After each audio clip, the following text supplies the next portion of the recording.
합의가 이루어진 경우라고 하더라도 실형이 선고되는 경우가 있거든요. 합의가 됐으면 집행유예다, 그런 공식이 성립하지는 않습니다.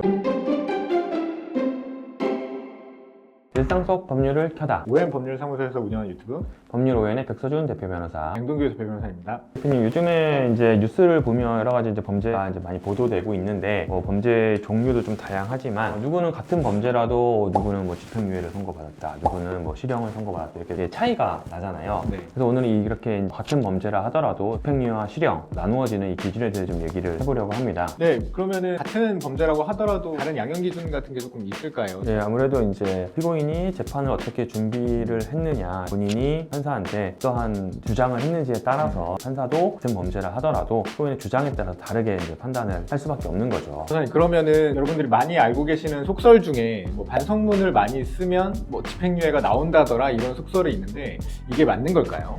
이거는 아닌 것 같습니다. 보통 이제 사람들이 변호사 사무실 물어와서 이제 상담을 받고 하는 것 중에 상담을 받으시면 반성문 탄원서 많이 내면 이거 집행유예 받을 수 있나요? 라고 물어보시는데, 반성문하고 탄원서만으로는 집행유예를 받을 수가 없습니다. 왜 그러냐면, 반성문하고 탄원서는 사실 누구나 재판을 받는 피고인이라고 하면 다 제출합니다. 오히려 제출하지 않으면 판사가 얘는 뭐 말로만 반성하는 건 진심 어린 반성이 아닌, 이렇게 하고 괘씸죄를 이제 오히려 주는 경우가 있거든요. 그래서 반성문하고 탄원은 사실 기본입니다. 내가 다른 피고인과 다르게 집행유예를 받으려면 판사가 나를 다른 피고인하고 다르게 평가할 수 있어야 되거든요. 근데 그 피고인이 내는 반성문 탄원서 나 똑같이 냈다, 이것만 가지고는 판사가 너 혼자 집행유예 이렇게 판단할 수가 없죠. 네, 그러니까 그 반성문은 안 하면 손해라는 거고, 결국은 안 하면 마이너스고 남들도 다 하기 때문에, 그리고 집행유예를 받기 위해서는 특별한 플러스가 되는 어떤 양형 요소들이 필요하다, 이런 말씀이신 것 같네요. 네, 그렇습니다. 그래서 이제 대부분 이제 많이 얘기하시는 게 이제 피해자하고의 합의를 얘기를 하시죠. 뭐 성범죄 사건이나 사기나 횡령 같은 경제범죄에 있어서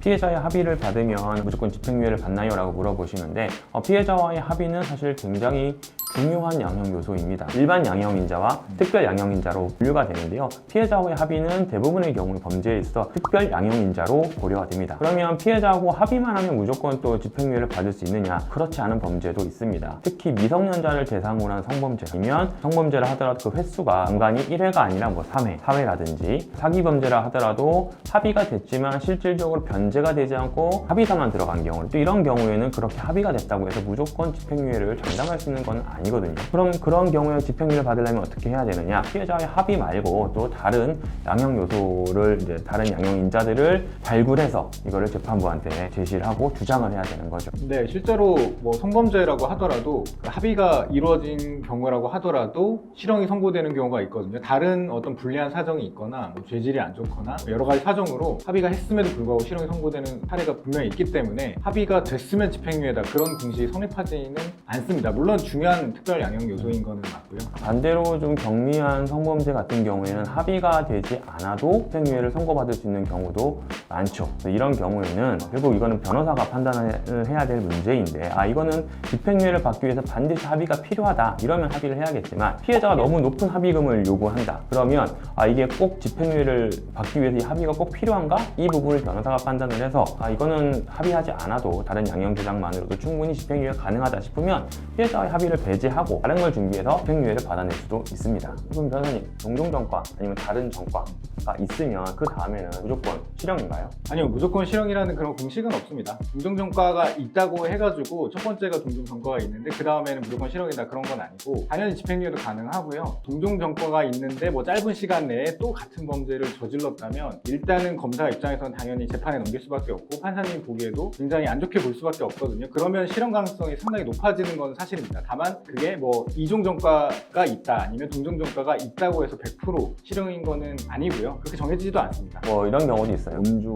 마약, 중고나라, 사기 이런 걸로 실형을 살고 나오신 분이 또 실형을 살고 나오면 출소일로부터 3년 동안의 누범기간입니다. 3년이라는 그 기간 내에 같은 범죄든 다른 범죄든 뭔가 범죄를 저지르면 그 범죄에 대해서는 집행유예가 법적으로 불가능해요. 그런데 이 중고나라 사기나 마약, 음주운전, 이거는 사실 되게 재범이 많거든요. 그래서 이런 범죄를 저지르신 분들이 실형을 살고 나와서 얼마 안 있다가 또 여러 가지 이유로 똑같은 그만큼 잘못을 저지르고 상담을 오시는 경우들이 많아요. 그러면 저는 동종이고 실형살고 누범기간이니까 집행유예가 불가능하니까 무조건 실형인가요? 라고 얘기를 이제 물어보시는 경우가 있는데 이것도 아니에요. 이것도 동종이고 누범기간이라 하더라도 범죄 규모의 정도나 죄질의 정도를 잘 따져봤을 때 벌금으로 막는 경우도 상당히 많습니다. 누범기간에 동종범죄를 또 저질렀다라고 해서 무조건 실형이라고 걱정하실 필요는 없습니다. 네, 그러면은 집행유예가 나오는 뭐 전형적인 사례 같은 게 있을까요? 뭐 전형적인 사례라고 할 수 있는 거는 없고요. 뭐 일반적으로 초범이고 피해자와 합의를 했다.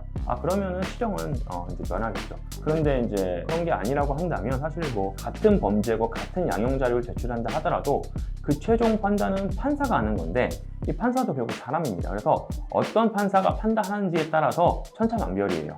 왜냐면은 이게 기계적으로 뭐 반성문 몇 장 내면 형을 얼마 깎아주고 산호사가 있으면 깎아줘, 산호사 없어 이렇게 공식이 돼 있는 게 아니거든요. 결국 그거를 받아보는 판사를 설득시켜야 되는 문제고 그 부분은 결국 변호사가 이제 어떻게 노력을 하느냐에 따라 달라있는 부분이라서 이렇게 하면은 무조건 집행유예입니다 이런 공식이 있을 수는 없습니다. 네, 결국 형량은 정확하게 정해진 게 아니라 결국은 어떻게 이걸 준비하냐 이런 거가 달라진다는 그런 의미겠네요. 네, 그렇습니다. 그러니까 같은 범죄라고 하더라도 초기 대응을 어떻게 하느냐, 양형자를 어떻게 준비를 하느냐, 또 경찰에서 진술을 어떻게 하는지 이런 것에 따라서 종합적으로 형량이 결정되는 것이기 때문에 가능하면 경찰 조사하기 전부터 변호사와 상담을 받으시고 변호사 조력을 받으시길 권해드립니다. 네, 그래서 형사사건 관련해서 지금 법적 절차를 밟고 계신 분이라면 언제든지 저희 OM법률사무소가 도와드리겠습니다. 상담은 저희 영상 더보기 링크란에 있으니까요. 찾아주시면 됩니다. 네, 도움이 되셨다면 좋아요와 구독 부탁드리고요. 다음에도 더 유익한 법률 정보로 찾아뵙도록 하겠습니다.